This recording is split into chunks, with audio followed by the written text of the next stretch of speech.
ഇതിപ്പോൾ എക്സാമുകളുടെ സമയമൊക്കെയാണല്ലോ, മാർച്ച് അല്ലേ. ഇവിടെ കല്യാണിക്ക് എക്സാം തുടങ്ങിയിട്ടുണ്ട്.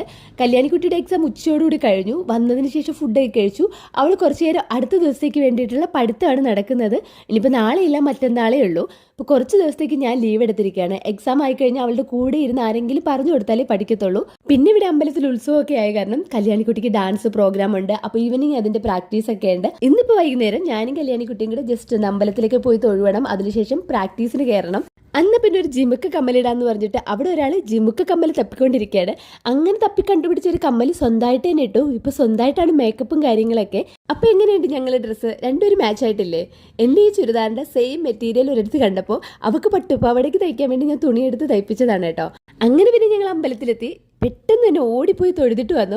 അവിടെ പ്രാക്ടീസ് തുടങ്ങിയിട്ടുണ്ടായിരുന്നു. പിള്ളേരെയൊക്കെ പ്രാക്ടീസിന് നിർത്തിയിട്ട് ഞാനും സിമിയും കൂടെ ജസ്റ്റ് ഒന്ന് പുറത്തു പോവാണ് കേട്ടോ. എവിടെയാണെന്ന് വെച്ചാൽ മൈജിയിലാണ് പോകുന്നത്. ഇവിടെ അടുത്ത് വെഞ്ഞാറുമൂട് തന്നെയാണ്. സിമിക്ക് ഒരു ഇൻഡക്ഷൻ്റെ സ്റ്റൗ മേടിക്കണമെന്ന് പറഞ്ഞിട്ടുണ്ടായിരുന്നു. കാര്യം ഗ്യാസിൻ്റെ ഒക്കെ ക്ഷാമം വരുന്ന സ്ഥിതിക്ക് ഇതെപ്പോഴായാലും ആവശ്യം വരുമല്ലോ. ഞങ്ങൾ നോക്കിപ്പോയത് എല്ലാ ടൈപ്പ് പാത്രങ്ങൾ വെക്കാൻ പറ്റിയ തരത്തിലുള്ള ഒരു ഇൻഡക്ഷൻ്റെ സ്റ്റൗ ആണ്. പക്ഷേ നമ്മൾ വന്നപ്പോഴേക്കും അതിൻ്റെ സ്റ്റോക്ക് ഇവിടെ കഴിഞ്ഞിട്ടുണ്ടായിരുന്നു. നാളെ വരുമെന്ന് പറഞ്ഞു. അങ്ങനെ സ്റ്റോക്കൊക്കെ എടുത്ത് വെക്കാൻ പറഞ്ഞിട്ട് ഞങ്ങൾ നാളെ വരാമെന്ന് പറഞ്ഞിട്ട് അവിടെ നിന്ന് ഇറങ്ങി.